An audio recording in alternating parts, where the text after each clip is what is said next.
السلام علیکم ورحمت الله وبرکاته. امید لرم چې تاسو به ټول روغ جوړ خوشاله به یې. جن په موضوع کې به یې عزتمندو نن یو افسوسناکه واقعه مخې ته راغلې ده چې په چارسده کې درې رونه ډېر بې دردۍ سره قتل شوي دي چې یو ظالم سپاک قاتل را پاڅېدلی دی چې د هغوی جون او کور یې وران کړلو.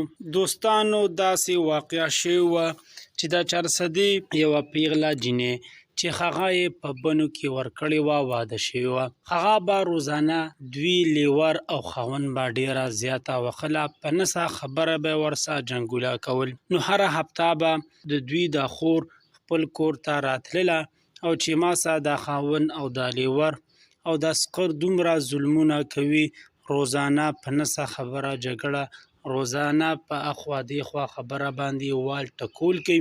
خبره د خبرې په شان دی نه او دوی ظالمان ولا دومره هوا ورکړي چې روزانه ماټه کوي. هره هفته به د خور کور ته راتلله او د ورونو ته به دا ویل چې ما سالته خاوند او لیور ډېر زیات ظلم کوي. دوستانو بیا داسې چلو شو چې یوه ورځ د ورونو دا فیصله وکړله راځئ چې ورشو او د خوراکۍ دا مسله حل کړو.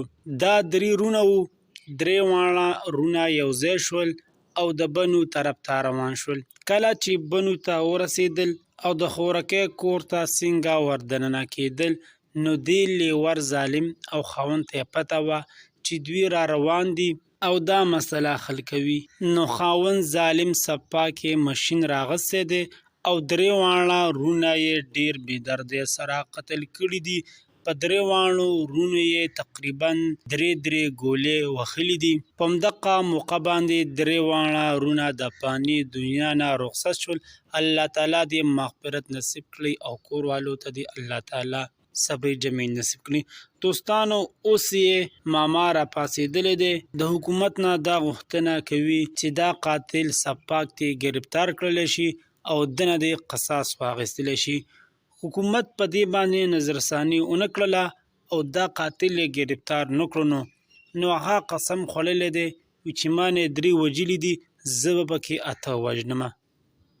ماما یې ډېر زیات غصه او جلال باندې و. زموږ حکومت ته دا درخواست دی چې مهرباني وکړئ دا مسله زر تر زره حل کړئ چې هیڅ چاته پکې جاني او مالي نقصان ونه شي. او زموږ حکومت ته دا درخواست هم دی چې نن سبا هره شپه داسې لوپاران او اواره کسان یو ځای کېږي او هسې بې ساه هوایي پیرنګونه کوي. نو پلیز داسې کسان زر تر زره ګرفتار کړئ، ځکه چې ګرمي ده او هر سړی بار سملي. خدای نخواسته که په دغه ګولۍ باندې څوک ولګېدل نو ذمهوار به یې څوک وي. دوستانو دا وه زموږ د دې وخت خپرونه وه. الله مو راته ښاد او اباد لرئ. والسلام.